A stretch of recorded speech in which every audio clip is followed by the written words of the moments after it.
Welcome, friends. Welcome to today's story. And today we'll be talking about the judiciary. The judiciary is the arm of government that interprets the law and adjudicates the law. So in Nigeria, the judicial system is hierarchical in nature, and the highest court in Nigeria is the Supreme Court. The Supreme Court is headed by the Chief Justice of Nigeria, who is recommended by the National Judicial Council, and his recommendation leads to his appointment by the President of the country. And the appointment by the President of the country will be approved by the Senate of the Federal Republic of Nigeria. That's why you usually see in front of anybody's name acting AG, acting. For example, if the Chief Justice has not been approved, appointment has not been approved by the Senate, you will see AG, acting Chief Justice. So the Supreme Court, what are the original jurisdiction of the Supreme Court? Original jurisdiction simply means that when a case occurs, the first place it is being tried. So one is dispute between the federal government and any states.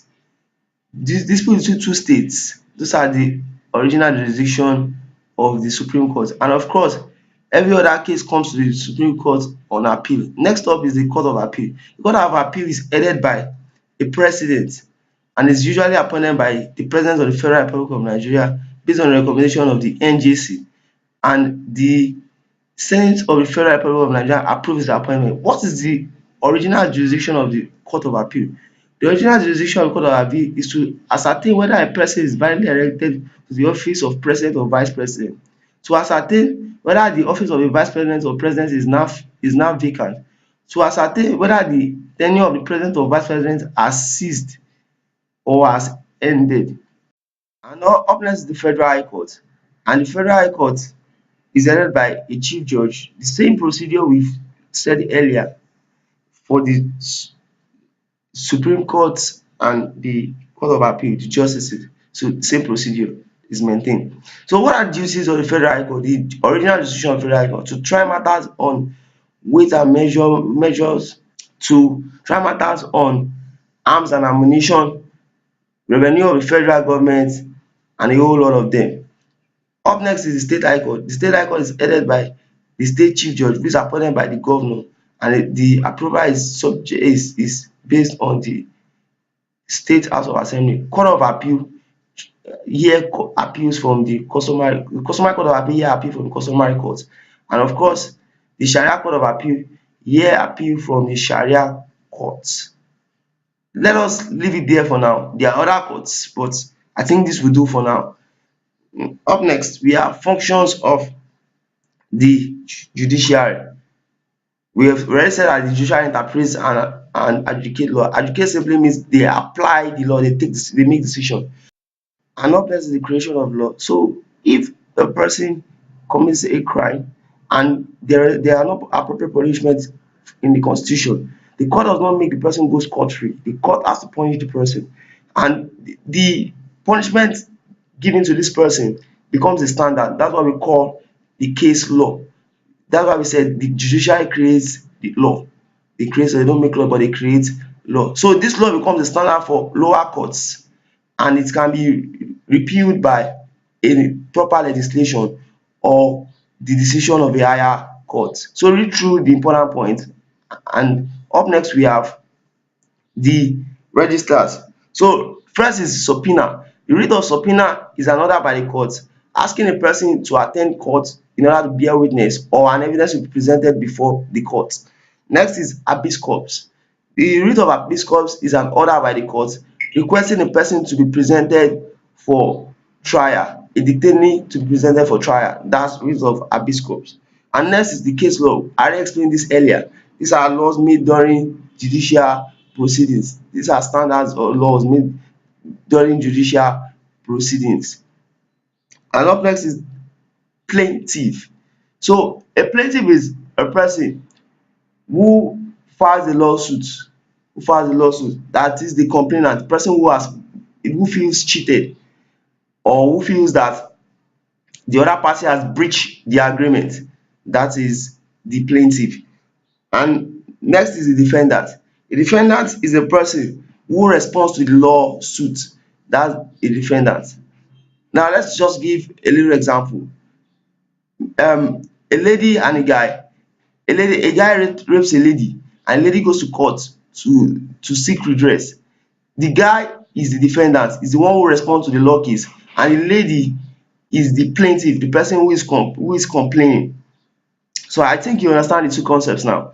Next, we have litigation. Please, they will be displayed on the screen much later. Up next, we have litigation. Litigation is simply a lawsuit, that is a case. That's why you hear when you hear lawyers say, I'm going for a litigation, what they are saying invariably is that they are going for a lawsuit or a case in court. Next is the writ of mandamus. The writ of mandamus is an order by the court asking an individual to or a public authority to perform his duty,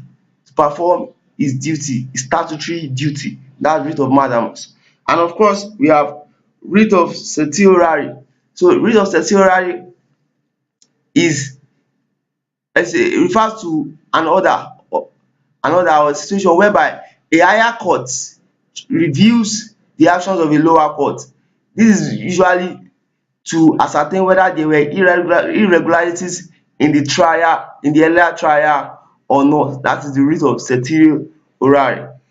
And of course, finally, judicial review. So what do we mean by judicial review? We said earlier that the National Assembly carries out its oversight function through its committees, and we mentioned standing committee in the previous lecture and ad hoc committee. So now, the judiciary on the other hand needs to watch the activities of the other arms of government. And how do they do this? They do this through the judicial review. So judicial review refers to the process of the judiciary ensuring that the other arms of government are performing their duty according to the provisions of the constitution. That is what the judicial review is all about. So I need to mention something very quickly, that the case law is sometimes called judicial precedent. The case law is usually sometimes called judicial precedent. And to our sample question for today, it will be displayed, of course, is the main function of the judiciary is to, and we said that interpret the law, is to interpret the law. Of course, one of the functions is serve as a watchdog of the executive. Yes, they serve as a watchdog of the executive and the legislature also. So executive here looks one-sided because they perform more than that. That's what makes us speak interpret the law, and that's their basic function. Of course, their basic function is to interpret the law. Friends, I would encourage you to pause the video and read through the important points. There are a lot of salient points you will take away from that. For example, the highest court or the final arbiter of cases in Nigeria was the Privy Council before the Supreme Court was established in 1963. Those are some of the points you take away from that part of the lecture. Please, friends, remember to follow me on Twitter at Amos_OA, and of course, don't forget our online platform where we solve past questions and give detailed answers to every question solved. Please share with friends and ensure you subscribe to this channel. Many thanks for watching. Hope to see you in the next video.